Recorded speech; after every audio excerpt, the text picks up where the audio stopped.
What's going on, guys? Working on our 1966 Plymouth Fury, and the splash shields. These guys here that cover up this hole, basically. The ones that were on it were original, and they were dry rotted and in nasty shape. So I have to remove the original little clips. Pretty easy to do, you know, you just pry them out with a screwdriver or pull them out with some needle nose pliers. They look like that, you know, very simple little spring clips. Because with the new ones you buy, so you can still buy these, thank goodness. With the new ones, they come with their own little bag of the same clips, so that's nice. They don't come with any holes though, so you have to punch some holes in them. And, you know, as far as how they go, they basically just lay over. See how they kind of lay over the little A-arms right here. And then the rest sort of tucks underneath. Hold on one second. Like, see, the rest of it, a flap goes under the hole. And then you'll puncture your little holes all the way down. And it will hold itself in place to, you know, just sort of protects the part of the engine compartment, you know, from splashing of water, mud, rain, and whatnot. And if you notice, you know, they're just kind of a thick, rubbery material. They come pre-cut like that, which is cool. And the way you know which side is which, you have to look at the cut.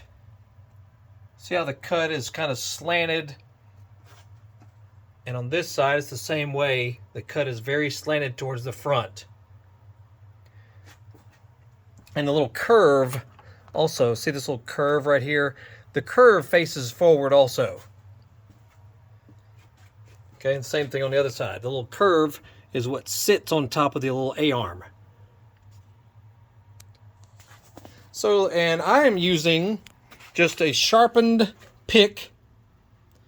A little sharpened pick. I use my bench grinder and just sharpen the tip of it. And that's what I'm going to puncture the holes in to, you know, to allow for the spring clips to hold it in there. So you'll see, like, see, there's the existing hole. Where is it? Right there. Existing holes right there. So you want to lay the material nice and flat. I started from the top right there, you know, after you've kind of mocked it up to make sure it fits pretty square all through there. Okay, and then you'll look through it, find the place to puncture through, then you'll punch, you know, your pick, whatever, punch through it and work it around a little bit to open up the hole. And then grab your spring clip.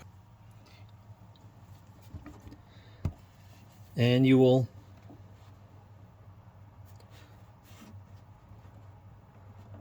punch it through.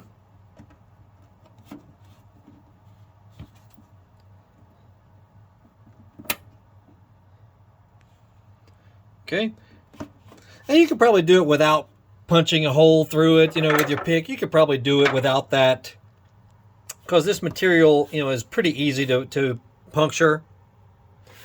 And then we'll just keep working our way around all the way down this side and then all the way down to the other side. And it'll make a nice little flap, basically, to, you know, protect this side of the engine. And, you know, that's pretty much it. Because, I mean, I've seen some other cars that look pretty decent, but then they got this wide open gaping hole because they didn't replace the splash shields.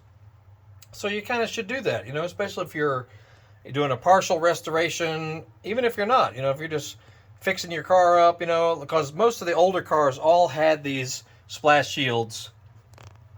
And, you know, you need them on there. So, yeah, I got these off of eBay, actually. If you just search for your year, make, and model, if they're available, you'll find them on there. So that's what I did.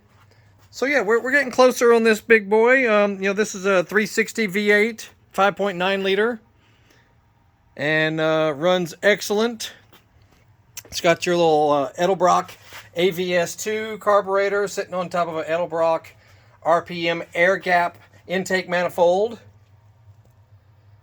Got some nice Mopar Magnum valve covers, JBA headers. We did the we converted the drum brakes to disc brakes through the company called Leeds, L-E-E-D-S. They sell all kinds of disc brake conversion setups.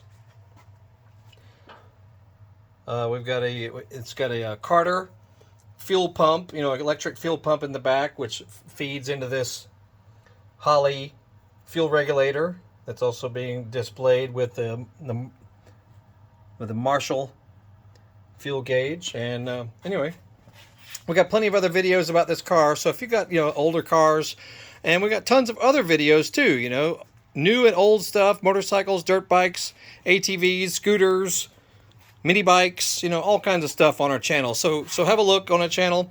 You'll see a thumbnail that pops up at the end of this video to guide you to different areas, and you'll also can look in the description of this video, and it'll tell you all about our social media links and all kinds of cool stuff about us, including our eBay and Amazon store. Anyway, there you go. 66 Plymouth Fury is coming along. You'll have a good evening.